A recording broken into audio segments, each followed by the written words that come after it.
Yeah, but I want to know the reptilian thing too. Okay, Me well, then too. you go ahead. You ask your question because I honestly This is don't what, all remember right, that one. all right. So we're talking, Greg's like, I wanted to ask him, when you say reptilian, do you mean literal reptilians, or is this in your vernacular metaphor of some sort? No, it's not vernacular. I've Okay. seen one in the mid 90s. I witnessed one myself, what you would call an imperial Draco reptilian. And this is a phenomenon.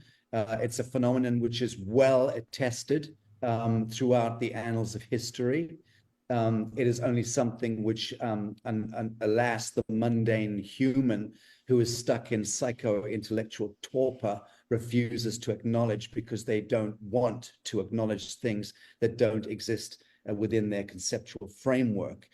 Their conceptual framework being about 3.5% of the visible spectrum of light. So the problem we've got is cognizance, cogitation, and the will for us to actually see real reality or not, or engage real reality or not. And most of us choose not to. And that is divine will at work there, free will. But the point is, reptilians are real. You have reptilian DNA in you. We all do at this time. Every human is a galactic hybrid by this time. Certainly, the Middle American is the most distilled galactic genomic kind of commonality finds itself in Middle America roundabout now, which is why it is my insistence that the Middle American is the representative of the rainbow tribe more so than anyone else on Earth. You'll find a distillation of all cultures, all genetic types in Middle America now. Black skin, brown skin, red skin, yellow skin, white skin have all been pot boiled there. So the reptilian is an arcane galactic cosmogenetic aspect of who and what you and I are today. But the fact is that depending on the integrity of your bloodline, if it is a primarily Draco reptilian issuance coming through the bloodline, you can, if you have been part of these generational ritual satanic Illuminati families, if you have been generationally brought into the ritualism, then you will be able to activate through blood, and in some cases even holographically take on form and shape as a full-fledged reptilian. To be sure, we have the propensity for that. This is a multidimensional reality field. The one that we've dialed into here is a very, very limited one.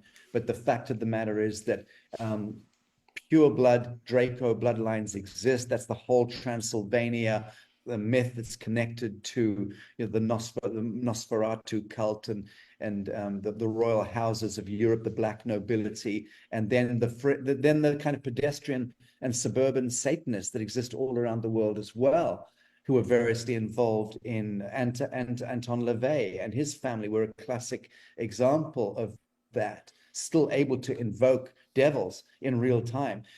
People don't want to go there, but hardcore ritual satanic abuse and sacrifice of innocents, babies in the basement, does invoke full-fledged manifestation of Baphomet and Moloch tap dancing on the Masonic tiles in front of you and in front of the gathering. That happens to this day, albeit that stuff is definitely being dialed out. And that's to do with hyperdimensional physics and the changing in the fabric of our reality. We're swinging in deeper and deeper into the so-called photon band, the entire galaxy. And forgive me, the entire solar system on the fringes of the galaxy, we are impacting incrementally and exponentially this photon band, which is a plasma field. It's the breath of Allah, the compassionate, the grace of God, is now bombarding every living cell, atom, and molecule in our world, in our solar system, in our quadrant of the galaxy, that we are being enlightened from the inside out, and that's changing the vibratory permissions for lower elemental frequencies to manifest in the field. So the demonic, in that sense, is about to be dialed out of existence.